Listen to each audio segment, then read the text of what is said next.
هلا والله وغلا، يلا حيهم مبطين عن الشروحات الكهربائية. هذه قطعة زي العداد الإلكتروني، نظامها توصلها تغذية وتطلع منها التغذية مباشرة، توصل بالجهاز اللي موصل معها. طيب وش يصير؟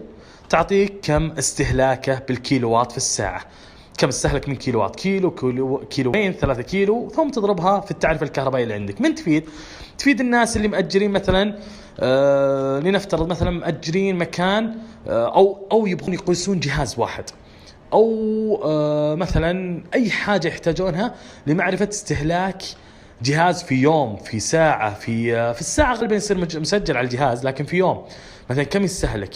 مكيف عندك كم يستهلك في اليوم، مثلا تركبه مع هذه القطعة فورا يعطيك قراءة. هنا أنا بجربها الآن وبنشوفها مع بعض. بوصلها مع اللمبة، أول ما توصلها بالتغذية الكهربائية طبعا تشتغل الشاشة، ثم توصلها مع اللمبة يبدأ يحسب لك. بنوصلها الآن. التغذية زي ما هو مثلا مرسوم هنا، التغذية تجي مع رقم 1 ورقم 4 اللي هي L و N. رقم 1 ورقم 4 اللي هي هنا، هذا رقم 1 وهذا رقم 4. انتهى. ثم بعدين يقول لك رقم 3 و6 اللي هي هنا بالجانب، هاي تطلع للجهاز. هنا طبعا زي اللي حاط لك ممكن رمز اللمبة، انت عاد على حسب وش تركب. انا بطبق الان قدامكم بس عشان توصل لكم الفكرة. بوصلها تغذية لاين ونيوترال اللي هو L و N، ثم بطلع من هنا الى اللمبة. طيب اعذرون على الاسلاك والحوسه، لكن هذا الان وصلناه. تغذيه الكهربائيه جت نزلت، توصلت مع المدخل، ثم الخروج توصل مع الحمل. انت برضو تقدر توصل مع مفتاح، تصير مثلا توصله بمفتاح ثم لللمبه، بحيث ان او الجهاز او المكيف او اي جهاز انت بتوصله، بحيث انك اذا شغلت اللمبه او المكيف يبدا يحسب الاستهلاك. طيب بسم الله، شغلت الان، شغل اللمبه على طول، اشتغلت لمبه الجهاز للاختبار، وشايفين بدا الان الاستهلاك يحسب. مثلا في 24 ساعة، في يومين 3، الناتج اللي يطلع معك هنا على حسب انت توقته، مثلا اي ساعة تبغى تحسب، ثم تضرب في 0.18 اللي هي 18 هللة. وش ميزة القطعة هذه؟ انها تعاملها كمعاملة القواطع. وش تسوي؟ انك تجي هنا مثلا تركبه جنب القواطع، خلاص انا الحين هنا خلاص ركبته جنب القواطع، صار في نفس الطبلون وله مكانه. جيدة لحساب بعض الشغلات المهمة،